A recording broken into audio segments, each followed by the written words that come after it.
Report starts now. Hello and happy Monday. Alyssa Orange here alongside Mike Irwin. Of course, it means it is time for Ask Mike. But as always, before we get started, Mike, did you have a good weekend? I did. I did some very uninteresting, boring things with gutter guards. I was about to say 99% accurate that Mike did something outside.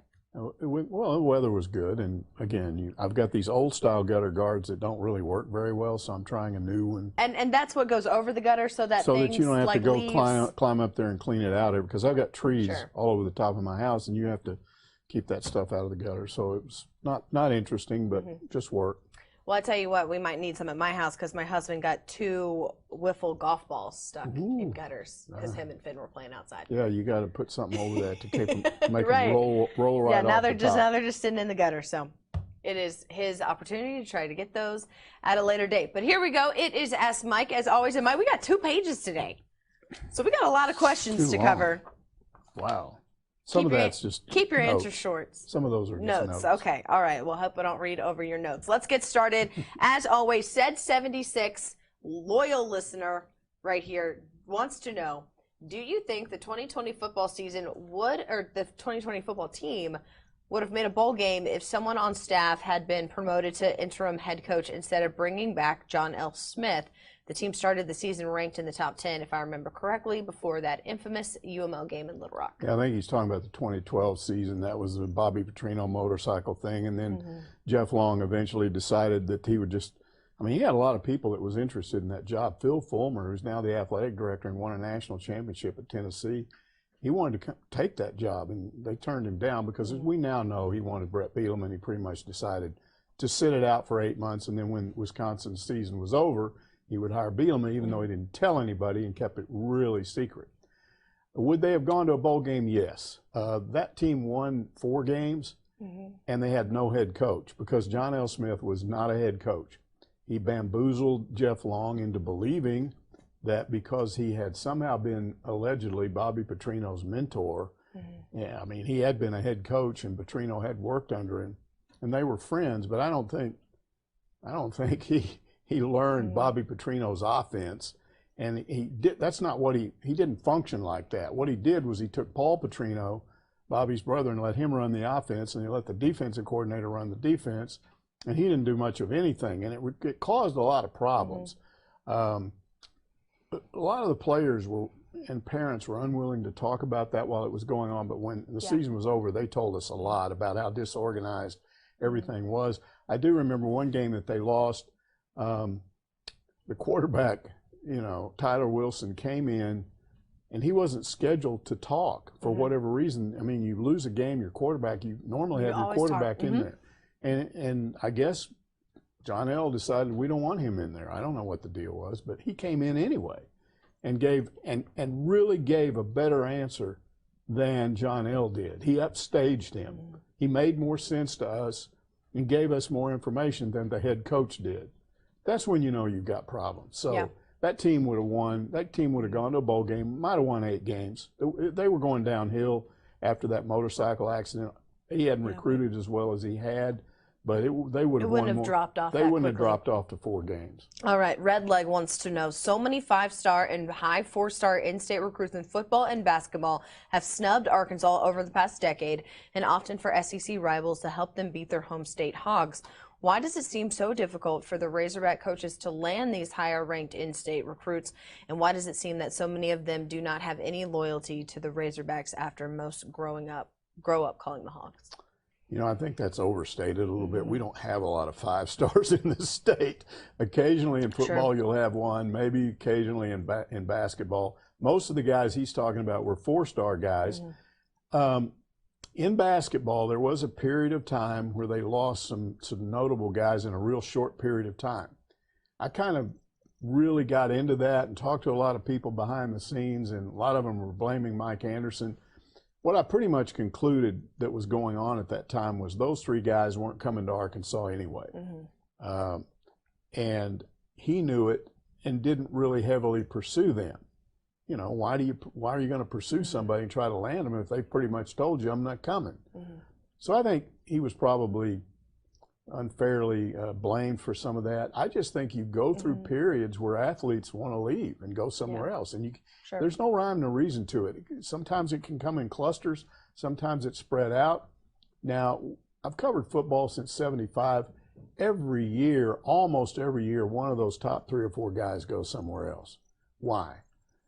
I don't know. Why did I grow up in Texas and spend most of my adult life in Arkansas? You just decide to move and live somewhere else. You like it better. Yeah. And so I can't blame a kid that grew up in this state. They don't all grow up wanting to be Razorbacks. And to kind of to that point, I grew up in Virginia, and I just wanted to get out of Virginia. You know what I mean? So I decided to go to school and college in a different state, and here I am in Arkansas, but I've been to Texas. But some kids just want to get out and see the rest of the country. So again, I don't think it's and I do think when you look at this current staff, Eric Musselman, are you kidding me? He's recruiting a fool out of Arkansas kids, and he's not losing any of them. Yeah. And we don't know yet about Sam Pittman, but I know they've made a lot of offers in state. So it may have been an issue somewhat in the last 5 or 6, 7 years, but I don't think it's going to continue to be an issue. All right. Lanny wants to know, how do you see sports in the fall happening in 2020? Is there going to be football? Will universities drop some of the non-revenue sports to pay the large salaries for football staffs, basketball staffs, and baseball staffs? Well, again, I continue to be positive, and a lot of people are challenging me on that, especially on Twitter. For whatever reason, there are a lot of people that just continue to think there's no way there's going to be college football. I think there will be. I do think if there's some revenue shortfalls, it could affect the spring sports for 1 year or some of the non-revenue sports. But I'm not sure how they would do that. That would be really hard to just cut. Do that, if you start doing that, you could really run into some Title IX issues and some different things. What you may see if there's revenue shortfalls is everybody just kind of absorbs the damage.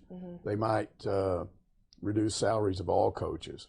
They might put people on budget restrictions. You know, you just don't have the budget you used to have. There's all kinds of ways they could deal with that. Just targeting the spring sports and saying, we're going to take your scholarships away, I don't think that'll happen. Yeah. You know, I have a question, though. So this came out, and again, as we look towards football season, last week, Notre Dame's athletic director said they will, because they're an independent, they can do whatever they want to. They will not play football or any sports if the schools are not open. So if students are not back on campus, they will not play football. That impacts Arkansas because that's week 2 of the season. And I think that'll be true anywhere. I think that is a real key to whether or not they play football, as to whether or not. And I think that decision is going to be made sometime in June at most places about whether they're going to reopen. You know, Sam Pittman went on the SEC network on Wednesday of last week and said he'd been told the dorms were going to open up on the 29th. I asked a question about that when they had the coordinators on Friday, and then we were kind of told later on, well, that's not 100%. Yeah. So I don't think that's definitely happening, but they are discussing that kind of stuff. And I just think, you know, eventually they're going to come to some conclusions about, and it gets very complicated, but I think they're doing a lot of antibody testing right now, and they're doing comparative tests. What's the percentage of a test of 1,000 people? How many of them actually test positive as opposed to what we're seeing in test and recovery with numbers that we have? And if they come to the conclusion by the end of next month, for instance, that the number of people that have already been infected and recovered is a huge number, then that makes it safer. So, and then they're coming up with new treatments all the time and reducing mortality rates. There's a lot of things that can happen between now and a month from now that would change this. But I continue to believe they'll play. All right. Light Haas Harry wants to know, has anyone thought about whether or not a €100 check could in all stadiums sell seats that were measured 6 feet apart? We're in a red state, so it must be legal. How many seats would there be? Sellouts in a 6-foot radius game would probably match the turnout we had in football the last 2 years. Ooh, that's a little. He's partially joking, but I think it's a serious question too, and it's something that every other row 6 feet apart. Yeah, it's something I've considered, and I don't have anything to do with any of these discussions. I just try to report them anytime I hear something that may be a possibility.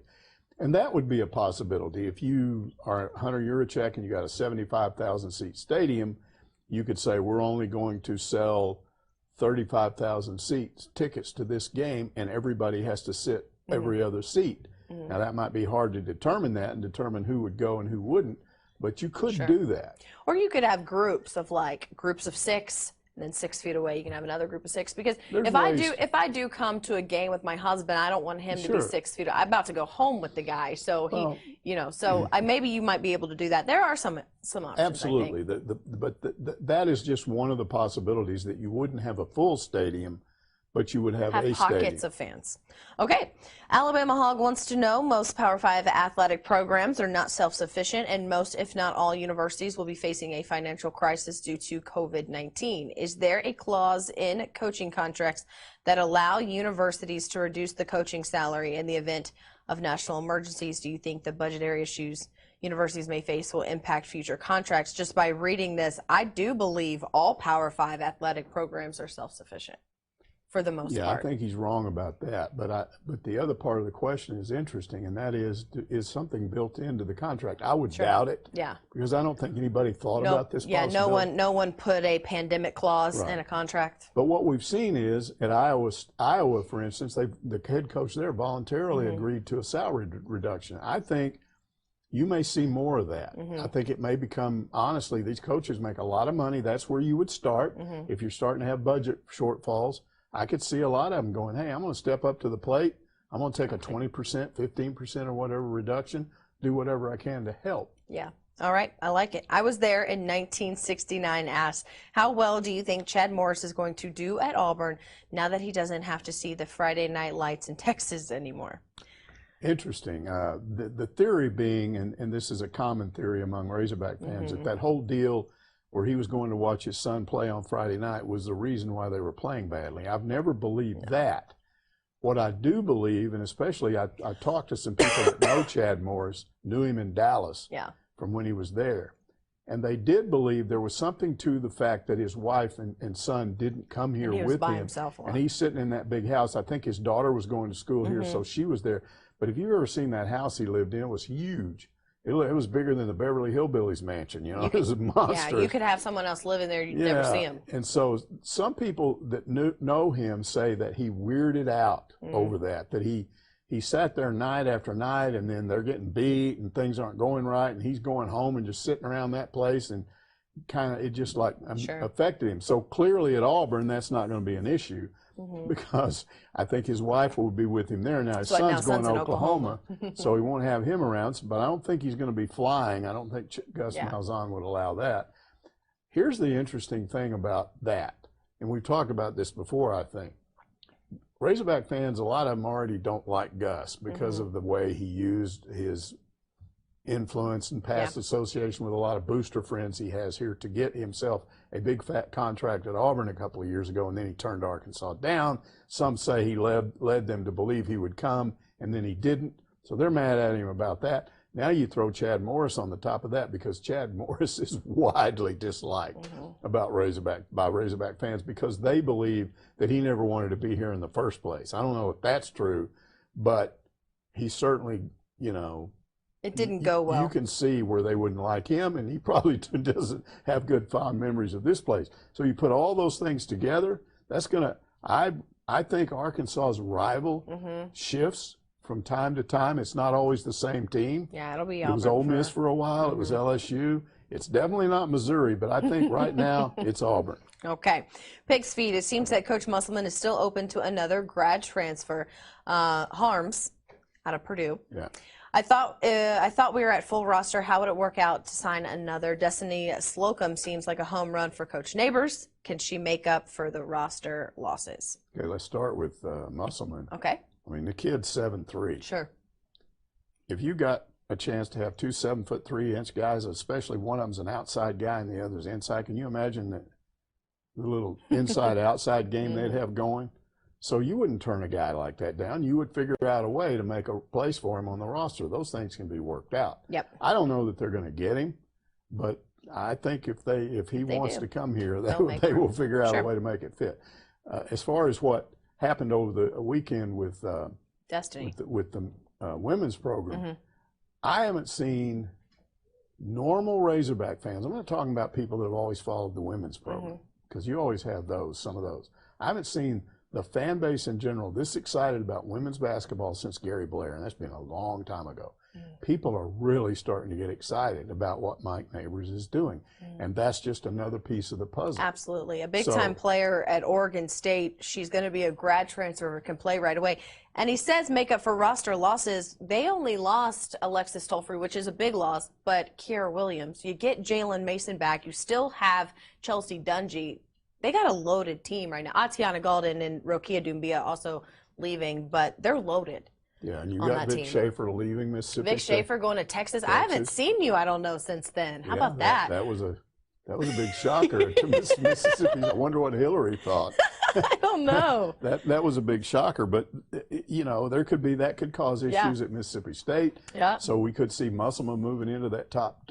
Eric Neighbors moving into that top 2 or 3 in women's basketball. That would be interesting. So again, Gary Blair could pack 6,000-7,000 people into that arena for an average game, and if it was a big game, it'd be more like 10. Be great to see the women do that. Yeah.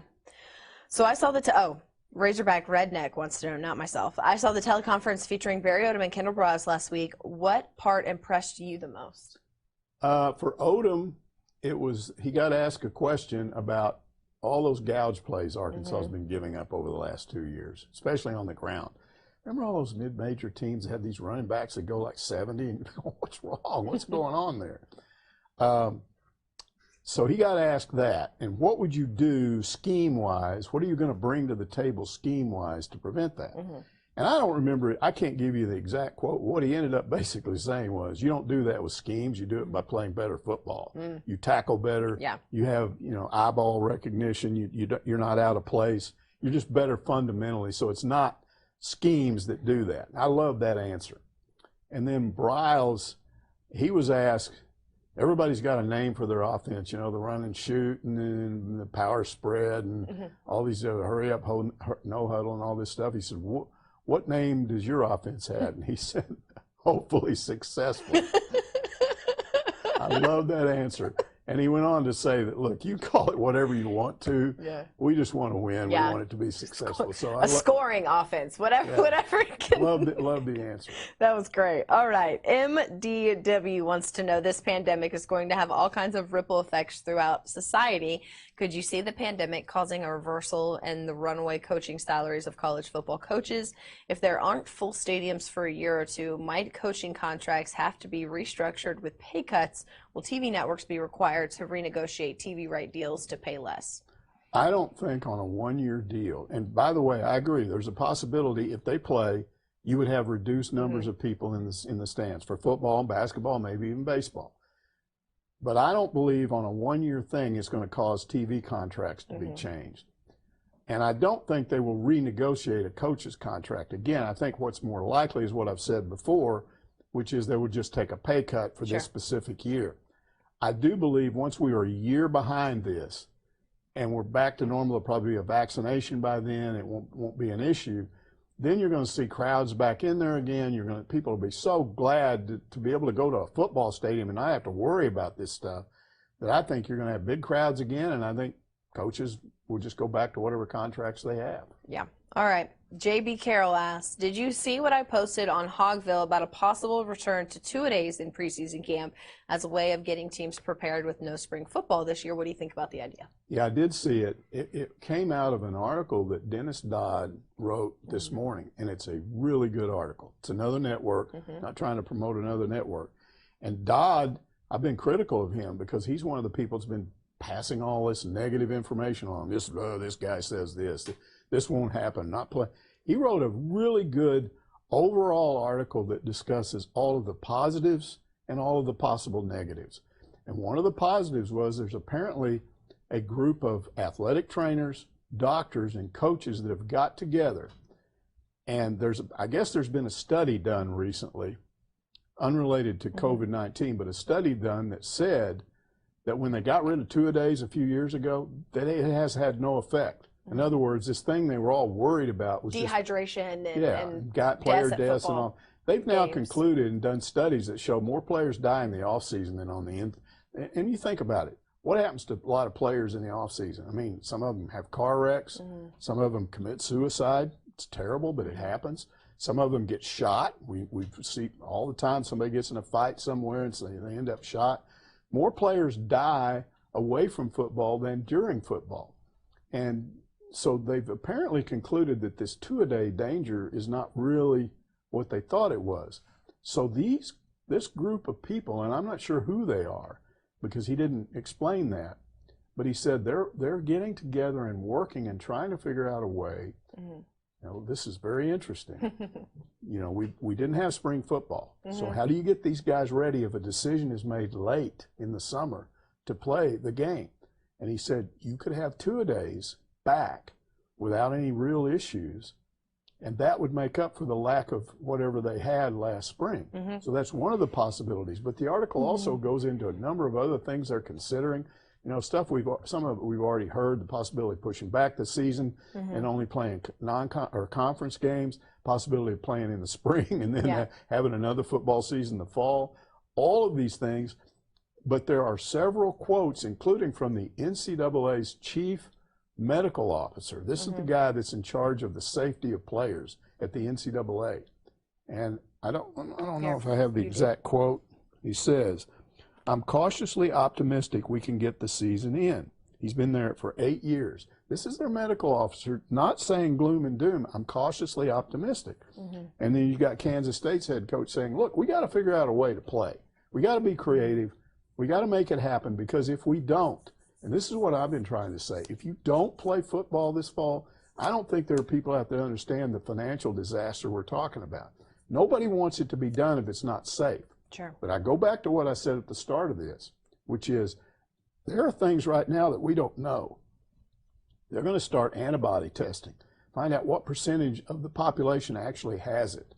And it may look entirely different in a month than it does right now. So again, all I'm doing here and on Twitter is trying to offer some hope. When Sam Pittman talked about that news that he got where the dorms might be open on the 29th of June, he said, I told my players as soon as possible because I wanted them to have some hope. That's what I'm doing. Don't get mad at me because you don't think that it's going to happen. I'm not the guy that's going to decide if we have college football or not. It's not like if I say I think it's going to happen, somebody's going to go, well, let's do it then. That's not it.